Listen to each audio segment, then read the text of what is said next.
There's no such thing as a gaming auteur, except for the ones I'm about to say. If you don't know what an auteur is, it's a fancy film bro term used by the Criterion bros, right? The kind of guys that just, pee themselves at the mere mention of the MCU. Avengers Endgame. Wreck-It Ralph. Oh no, you don't mean Cabinet of Dr. Caligari? An auteur is a filmmaker whose personal influence and artistic control over a movie is so great that the filmmaker is regarded as the author of the movie. Spielberg, Martin Scorsese, all those guys, you know the brand. So then the question is, can a auteur even exist with video games? At first, I thought it was all about the numbers, right? Mason style, but then I asked Google, and Google said the average, AAA developer team can be 100 to 500 people roughly, while a big movie production can be like thousands. Granted, that includes all like the Nepo kids who are getting, Tom Cruise wants a juice box, little, Timmy Scorsese is getting this juice box. A big factor I will say though is the scope of the games and the impact they make on a culture. The impression. I was trying to do an impression somewhere between Bane and Sean Connery. Impressions, Dr. Jones, Dr. Jones. Quite the impression for you. Take the biggest movie in the world right now, right? We'll talk about Sinners. Even the big dum-dums who don't want to see Sinners, they still know what Sinners is. They've still heard of the film. Now, if we take a big video game that's come out this year, like a Claire Obscure, Expedition 33, there are still gamers who don't know about this game, so a lot of people who aren't into gaming, of course, they're not going to know what this game is. The higher success and impact of a good film is going to affect the culture a lot more than a good game, to where just popularity is going to be a lot higher and the people involved with the project are going to get a lot more recognition, which over time, if they keep that up, gets them famous, gets them to that auteur status. Another big factor is that games take a lot longer to make, and a lot of times games don't carry over the same writer or game director or these big, creative people who are really involved in these games. They don't always carry over a lot. Ask one of your friends who the game director was on one of their favorite games. Good chance they don't know, just saying. In recent memory, one of the big game directors I saw get a lot of credit and recognition around the time of the game's release was Cory Barlog with God of War 2018. The guy is funny. He was doing interviews. He does the rapid questions. Still hilarious. Is Kratos a spanker? Of his children? No. If you had to... He was part of like events and Q&As and things like that. And then they didn't bring him back for the next game. Who blew the horn, Cory? What have you been working on, Cory? Eric Williams did crush Ragnarok though, not discrediting him. I'm about to bring up the most controversial person in all of gaming, the most controversial person since Abby from The Last of Us, and that's Neil Druckmann from The Last of Us. Before you start getting in the comments, why are you bringing up Neil Wokeman, right? Why are you bringing up that guy? This is not a politics video. First of all, he's really talented. Second of all, no politics in this video. I'm gonna save that for my retrospective on PlayStation All-Stars and how Fat Princess, get this, is actually a metaphor for fatism, the belief in fat. How crazy is that we have Fat Princess? That would not fly now. There's no way, dude. No body shame Fat Princess. Don't do it. I think Neil Druckmann, while not quite auteur status, is responsible for a lot of game directors starting to get a lot more recognition and, praise for their work. When The Last of Us 1 came out, he was very involved in, the pushing of this game, the marketing. He was doing cast interviews and things like that. So many interviews of him doing deep dives into the story. And especially for Last of Us 1, it's really beautiful to hear him talk about that game because he does have a really beautiful way of speaking about it. He understands the game more so than anybody else, except for Bruce Straley. For some reason, people don't bring him up. I don't know why. Naughty Dog just never brings up Bruce Straley. Strange.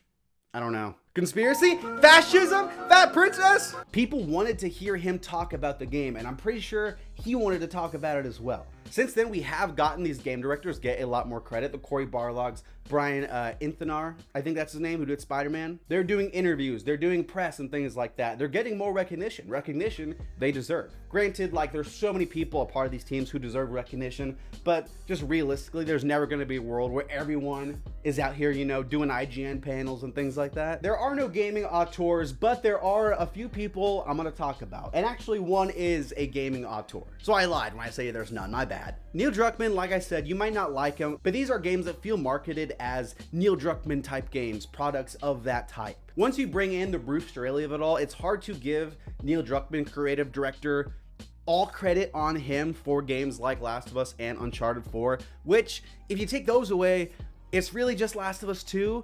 And I don't know if you know this, Last of Us 2 not always received well with fans. Not sure if you knew that, but if his popularity persists, I think he's 1 or 2 games away from being heavily associated with these games. And you can even tell that he is reaching that auteur status because if a game fails next, they're going to blame him, which also in turn is part of that auteur vision when you're so closely tied to the game.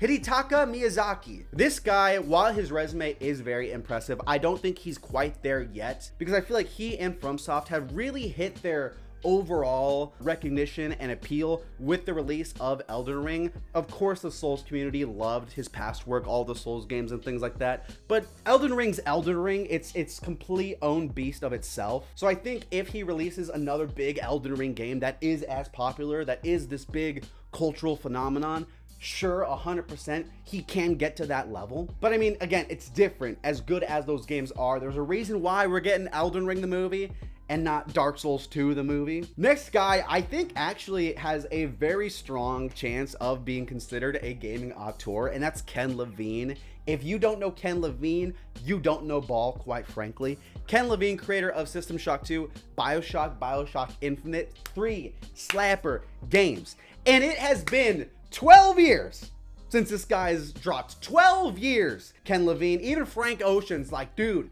hurry the hell up. What's taking you so long? But even then, I think this is a big testament. When his next game, Judas, was announced, was revealed, it was like, it still feels like the next game from Ken Levine, a Ken Levine game. That's very impressive, dude. I think if he did release 1 or 2 more games between BioShock Infinite and Judas, he definitely would be at that status, like arguably one of the most famous and popular game developers of all time. But it's been so long, I think that's the only thing holding him back. If Judas is the slapper that we all hope it to be, dude, this is gonna be crazy. Game probably won't come out for like 5 more years, but still, we'll see. People will still be excited. I think that's a big thing. Amy Hennig also, I would say, was really close riding that Uncharted wave after those first 3 games. She didn't really, ride the momentum after that, and I think that she was close to getting the recognition that she deserved for those Uncharted games. But again, since she hasn't done much after that, kind of hard to make that argument.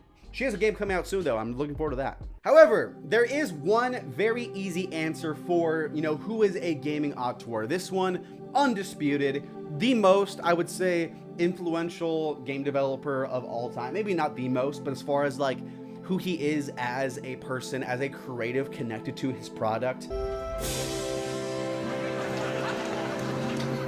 Kojima is a very rare instance where the developer, the man himself, has surpassed the popularity of his studio and at times even his own games. The frickin' studio is called Kojima Productions. That's crazy. That is wild, dude. You even think about, imagine if Naughty Dog rebranded to Druckmann Productions. People would rage, oh, he's too cocky, he's arrogant, he's into himself. Kojima does it, nobody bats an eye. And justifiably so, he's been very respected for a very long time by so many people, even outside of the gaming genre. When these games come out, it is the next game by Hideo Kojima, a Hideo Kojima game. It is wild. The whole entire studio seemingly existing to execute on bringing this guy's vision to life of a game, of a world.